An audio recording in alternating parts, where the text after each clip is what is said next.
Let's take a look at our first strategy called the target number strategy that we're going to use on our GED exam. So I'm going to say for short, this is the target number TN. And target number, write this down on your paper or your little card. It's for doing. Okay, so notice that it says multiply here, it says subtract here. It doesn't give instructions here, but it might say something like simplify or factor. That's how I know that I'm going to use the target number. Now notice that there's no equal sign here, no equal sign here, no equal sign here. We're gonna use this for matching and simplifying. So choose a number not 0, 1, or 2 and store for x. In this case, to follow along, we're gonna put in 7 and store for x. So I'm gonna follow this pattern. 7, stow, which is the button right above on, then x, and enter. The calculator is telling me, okay, I know that you want 7 to be the value for x. I'm going to type in the original expression and write down the target number. So my original expression here is parentheses 2. I use the x over here, not the multiply. 2x minus 7, close the parentheses, open the parentheses, 3x plus 1. I look back over at my original, see if I've made a match or that I've typed it in correctly. So my original, the value is 154. I'm going to put a circle around it. On my scratch paper on my test, I'm going to write A, B, C, D, and I'm going to take this first expression, put it in my calculator. 6x minus 21x minus 7, enter. I come back over to my scratch paper and I write down the value that I get for each one. I go to B, 12x minus 19x squared minus 7, enter, and I'm going to write down my value, negative 854. I go to the third one, 6x squared minus 19x minus 7, enter, I get 154. And then finally I go to D, 6x squared plus 23x plus 7, and my value is 462. So notice only C matches my target number. So instead of multiplying by hand, I can just check to see which answer matches.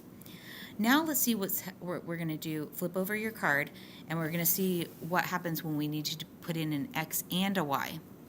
So I'm going to clear out my calculator, and again on my scratch paper I'm going to make some room for A, B, C, and D and my target number. This time let's do 7 store for X, and let's choose another number like 9 and let's store for Y. Here's how we'll do it in the calculator. 7 stow for X, I press X one time and enter. Now I'm going to do 9 stow for Y. To get to Y, I'm going to do it 2 times. Enter. Now I'm going to put in my target expression, 3x minus 4xx gives me Y.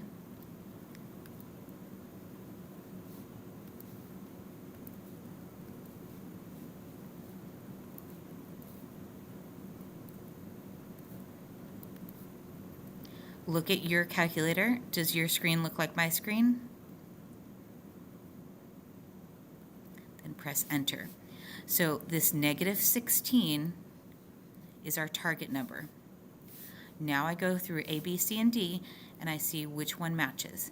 So I've got negative x minus xx gives me y. If you just did like I did and accidentally pressed it too many times, just keep on scrolling through. I get A is negative 16. I'm not going to stop there because I want to make sure I've checked all of my answers because sometimes I accidentally forget that it says which one is not, or it might ask for which one is simplest. So the next one is negative x. I start with my negative button, which is in white, but then it's minus 7y. So I make sure to use my black minus.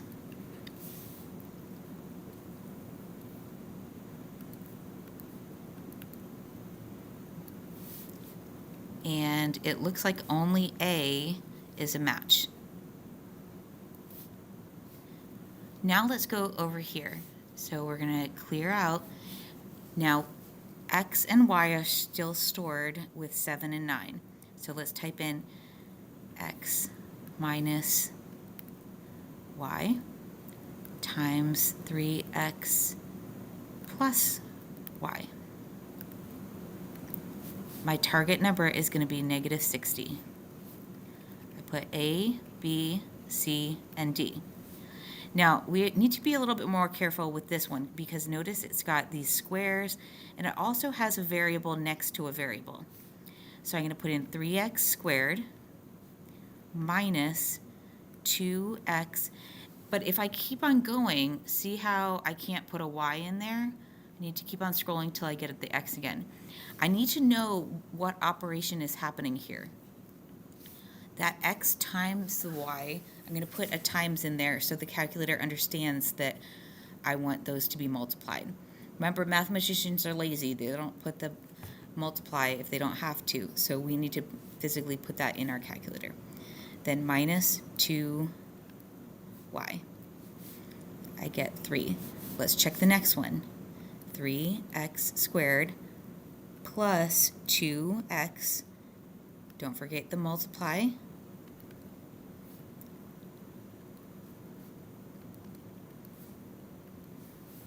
And 192. 3x squared for C plus 2x times y minus 2y. 255, no match yet. I'm hoping that I'll see one for this last one. X squared minus 2x times y minus 2 minus y squared. There we go. Now we have a match. So it will be this last expression that matches the original. Let's flip back to some of the practice problems and we'll see if we can identify when we've got a target number. So this number 1 says the simplified product of 2x minus 5 and 3x minus 1. Product means multiply, so in my calculator I would put this times this. This is target number. Number 2 is also target number. There's no equal sign,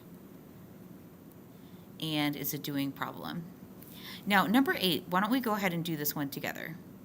This is target number, but instead of us choosing a value for x, it's giving us the value. When I have f of something, it's not saying multiply f by something, it's saying this is the input into an equation that has been already identified. So here's f of x. So I don't need that f of x part. I just need to know that I'm going to store negative 2 for x. So negative 2 store for x. Make sure your screen looks like my screen. And now I'm going to put in 5x squared minus 7x plus 4. Where did I get that? Well, it's right here. I press enter. And is that one of my answer choices? Well, it sure is. D. So that was almost a 10-second question. Number 4 is also a target number. And number 6 is a target number because it says the function below can be used to determine the height of a ball. H of t, so instead of f of t, f of x, we have h of t, where t is our input. So I'm looking for t and it says that it's t seconds. I'm looking for where they're asking me to input the seconds. Here's 5 seconds. I see 500 feet and 35 feet. Those are already in the equation. So I'm going to make sure I store 5, store for x, enter.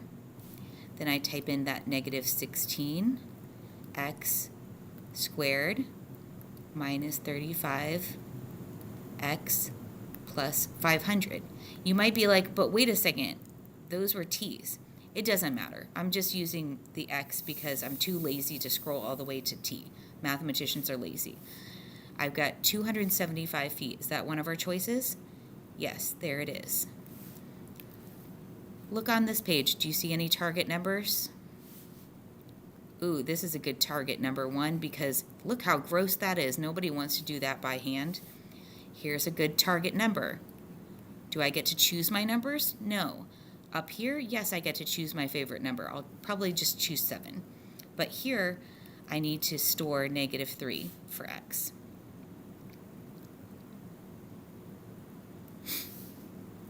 Here's another target number. This one says reduce. It's just saying choose some value for x.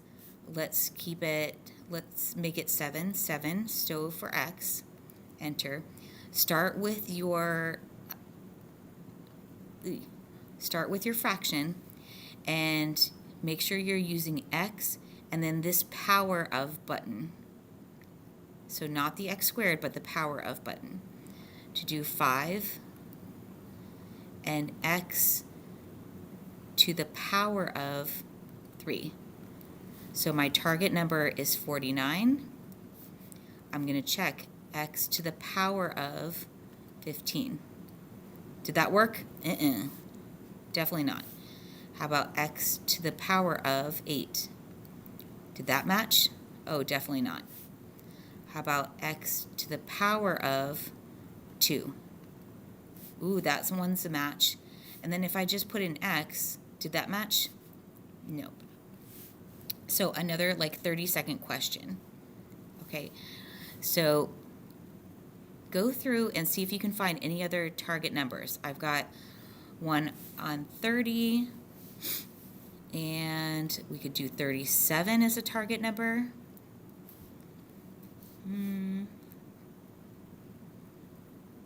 Keep on going. See if you can find any more because there's going to be a lot of questions that you can answer with target number on the GED. Let's stop there and see if you can flip through, see if you can find any more.